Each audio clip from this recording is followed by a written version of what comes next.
Hey everybody, it's Dana. Welcome back to my YouTube channel and blog. Today I'm going to be playing with some items that I picked up from Simon Says Stamp. And we're going to go ahead and get started with this beautiful center cut burst. This is a large background stamp that I absolutely love. It comes in two pieces. One is the outside panel part, and then there's an inside panel piece that you can pop out and use interchangeably. So we're going to go ahead and get started. I'm going to remove this from the packaging, and I'm going to use some watercolor paper today because I'm going to do a little bit of watercoloring. So as you can see, I'm going to use an anti-static tool on this because I'm going to be doing a little bit of heat embossing, so I want to make sure that my powder does not stick. Now when I flip this over, you're going to be able to see that I'm going to take out that center piece, and I can use that a little bit later on a different card. I'm just going to use the outer part of this image. I'm going to use some Versamark because, like I said, I'm going to be doing a little bit of heat embossing on my card today. So I'm going to go ahead and stamp around the entire image. Now I'm not going to use the entire image because obviously my paper is a little bit smaller, but I just want to ink up the area just to make sure I get good coverage. So Versamark is just a clear ink and it helps you to do any kind of heat embossing. I'm going to grab back in my paper and I'm just going to lay it down in the center as best as I can in the center of this stamp. I'm going to also grab myself a piece of paper, just a piece of scrap paper, so I can burnish the stamp in. Now you can use this on a MISTI tool, but as you can tell, it's really easy if you just lay the stamp upside down on your work surface and then place your paper down on top of it. So I'm just rubbing extra hard just to make sure that I get a good impression.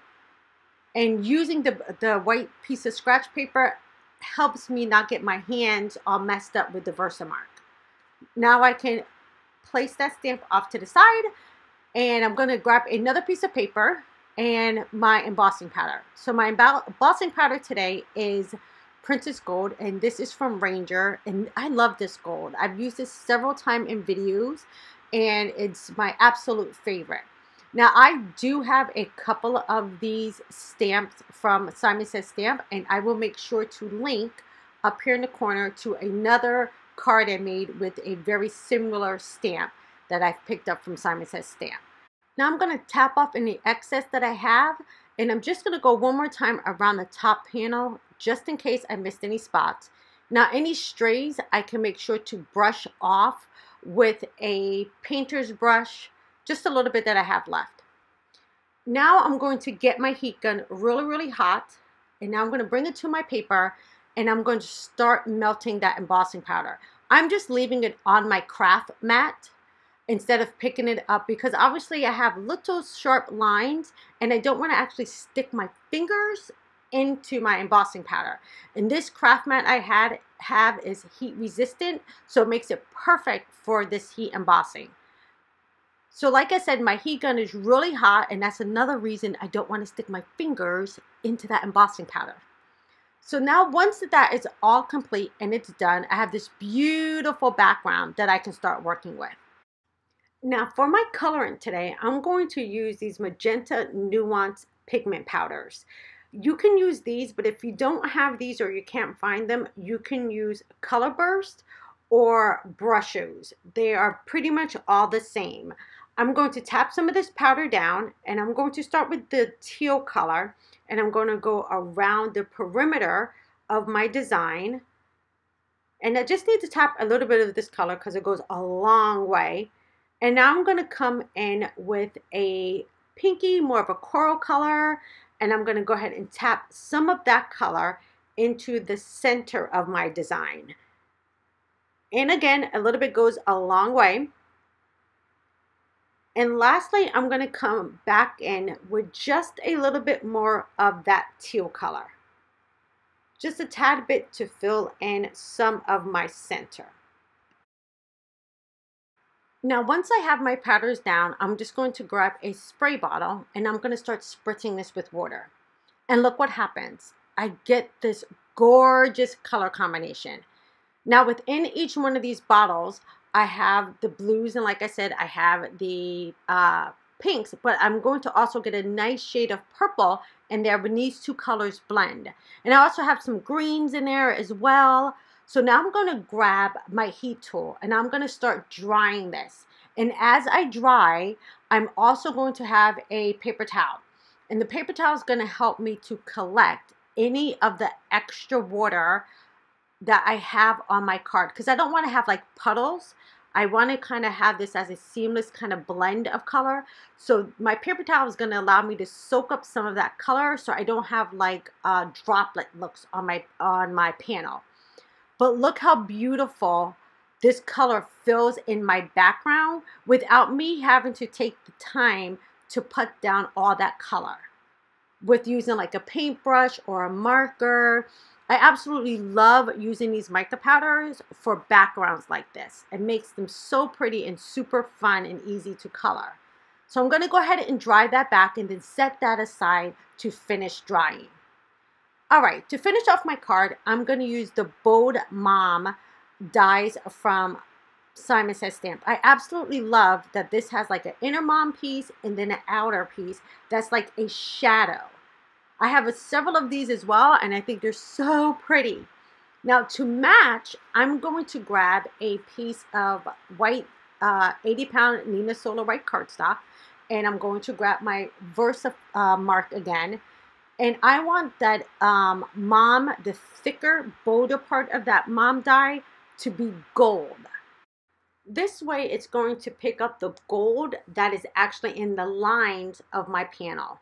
So I'm just making sure I get good coverage of that Versamark. And now I'm going to go ahead and bring back in that gold embossing powder.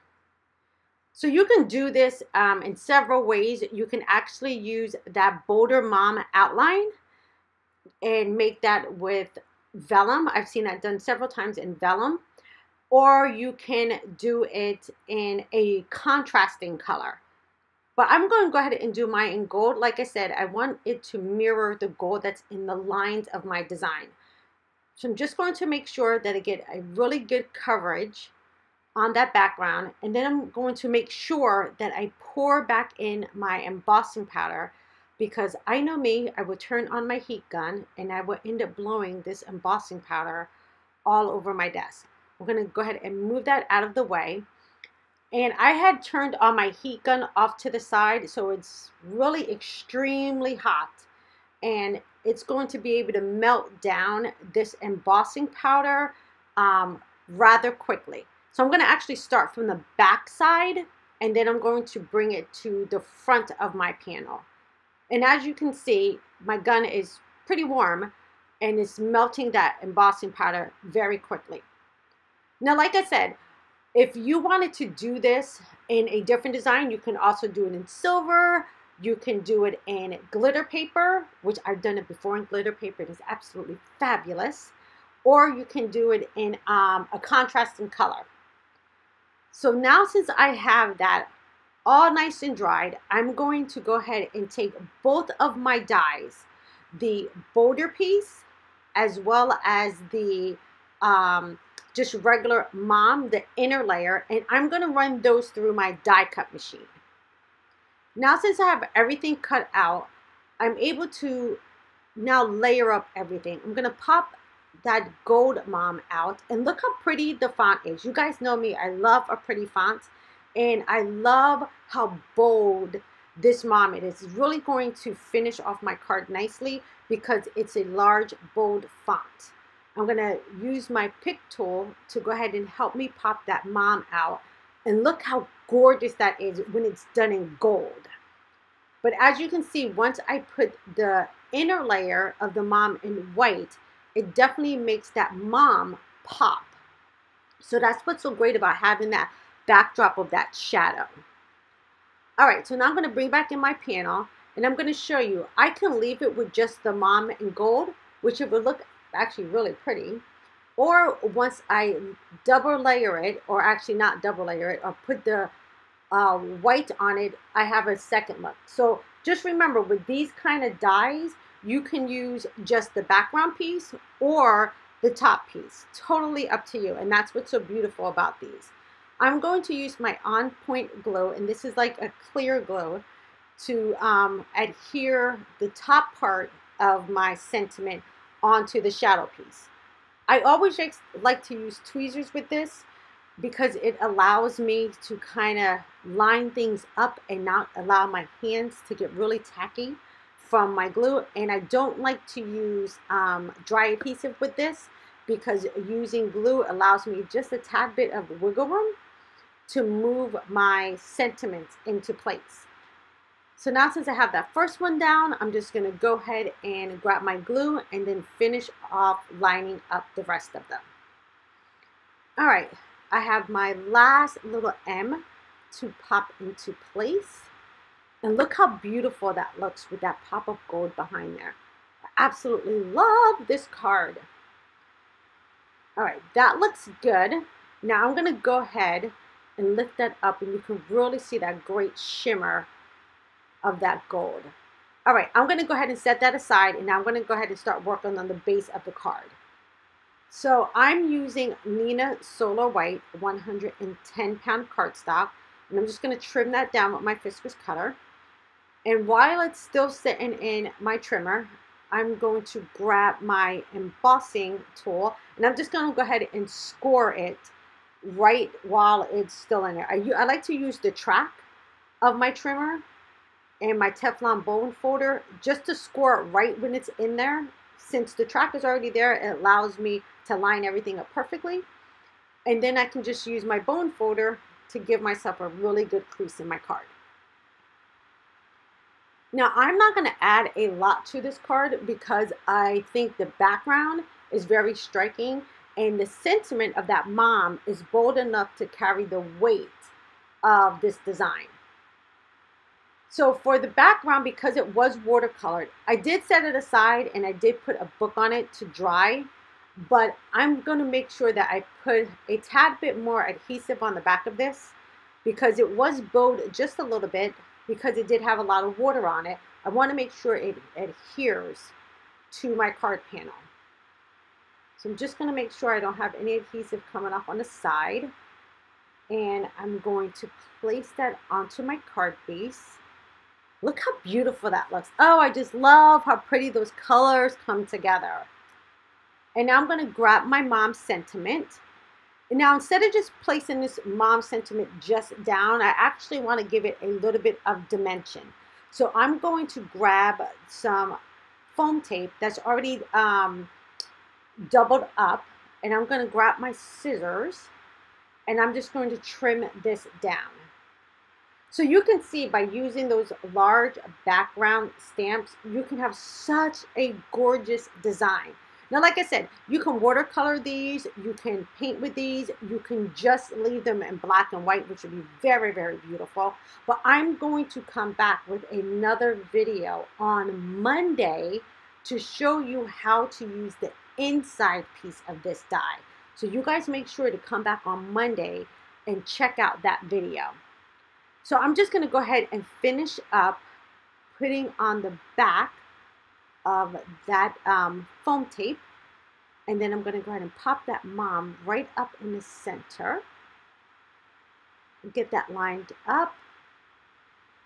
And this beautiful Mother's Day card is done. It's in the books for 2018, y'all. All right, there we go. A beautiful card. Thank you guys so much for hanging out with me today. I will make sure to link to some more cards that I've done using this similar technique. I will see you guys in another video soon. Take care, everybody. Bye-bye.